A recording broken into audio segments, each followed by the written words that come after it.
and large amount of people to test and validate services. Many of us in the research believe that it's actually the research setting which is more important.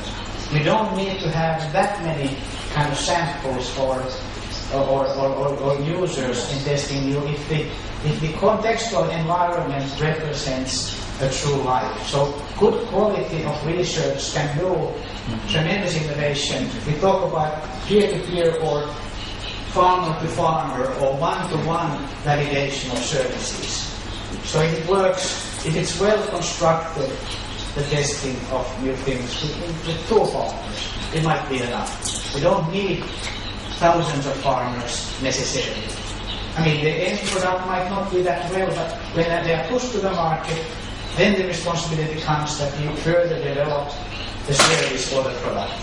So these very much relate to small size sample research of innovation, because we don't have a luxury of testing with large scale of people.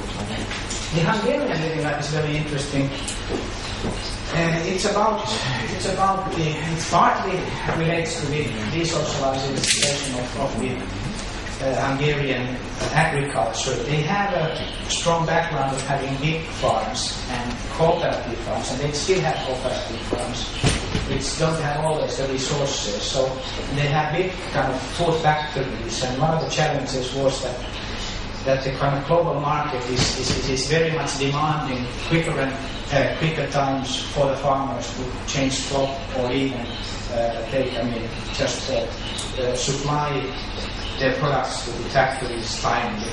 So again, we provided to the university this type of an open source mobile platform, and they, with the farmers, the students, created a kind of a supply chain network for the farmers, so that they got wirelessly good estimates how they should be and when should be produced and shipped their agricultural goods to the factories.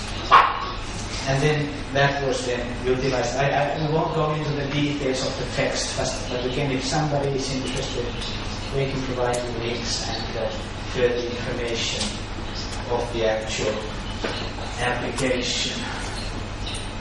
So they scaled it up as purchasing and service cooperatives. More and more cooperatives joined in on planning their shipments more centrally. This is very much the same in a smaller scale in South Africa. Those were small villages, creating networks of villages, and not only sending material but also making orders, because that is one of the challenges in South Africa.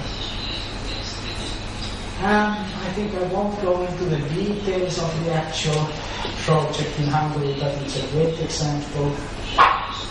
And this is the open source gadget that the new gadget from Nokia will be the N900. It's coming out in a week's time, but it used to be that time the 770 platform, which where you can. It's a kind of a flat screen mobile communicator having access to the internet.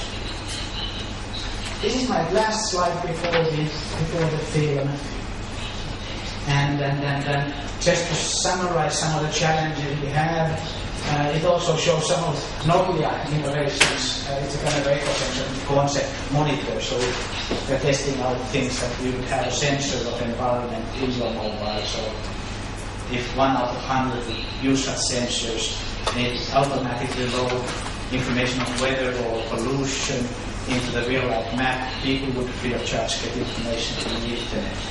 So kind of the new ideas that we don't believe that they are in the market in 3 years' time, but definitely in 5 to 10 years' time. So testing a few ideas. But the challenges, truly, as I believe, very critical, were difficult. The biggest difficulty is not the actual innovation making, proving it in the vicinity. The problem is that how do we share it, scale it up, and make the European market for it. Now China is very much adopting the living labs. They can do living labs with 1.3 billion people.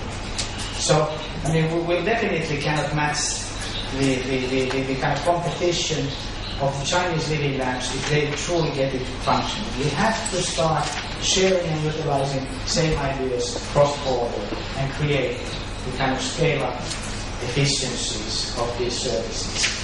And let's emphasize our specific needs. This is specifically the big economy challenge. France, England, also Germany, I would say. They emphasize their own things. We've always been doing like this. Others should follow the standards and regulation, how we do things. And many times, the true most effective innovation could be in any other small countries, but they cannot bring the model, the most efficient model to the market. So, creating that type of wise regulation or deregulation environment that we truly can master this in Europe. And then we should also collaborate with strong growing economies.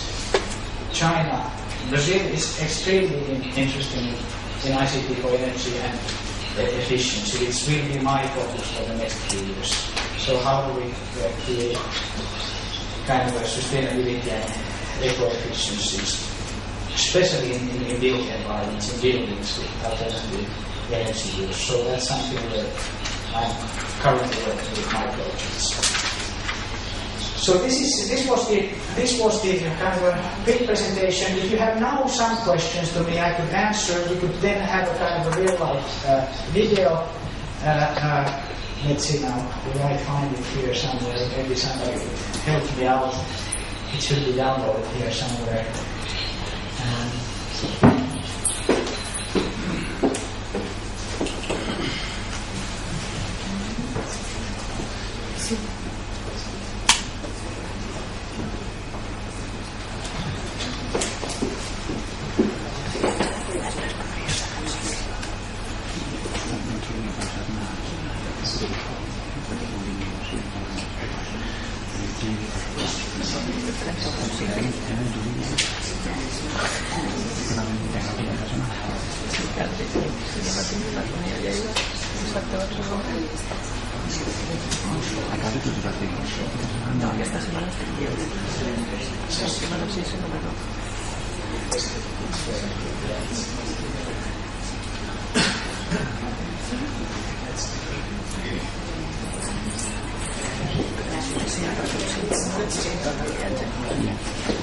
Okay, so if there's any questions, we'll try to get the CD functioning, that you see the movie, how we do the research in the kind of faraway locations.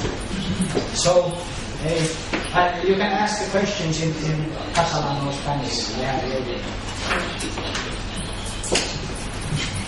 Si tenéis una pregunta o alguna consulta, muchas gracias por su intervención. Luego veremos el vídeo que nos ha preparado. Y bueno, vale. Sí, la primera pregunta, sí.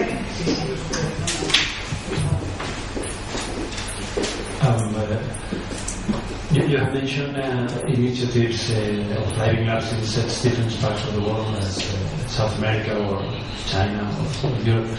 And my question is, how could be a good approach to solve the main difficulties in the way to approach that cultures, these cultural issues sometimes, for example, in some Asiatic countries with difficulties for negation, for saying no, this kind of positivity always trying to make consent to the first step, while on other countries could be more dynamic or more controversial as the main factor. How could these cultural issues be homogenized or solved or approached from a strategic point of view?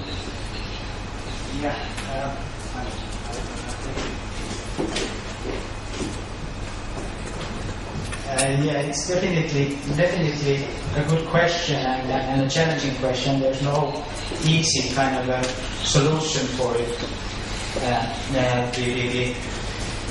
However, I'm relatively optimistic. I'm seeing, I've been working, of course, with several labs that we run, Nokia labs, and one of the most greatest labs for innovation is in central Amazonas, in Manaus, where we have a tremendous capability of open source developers.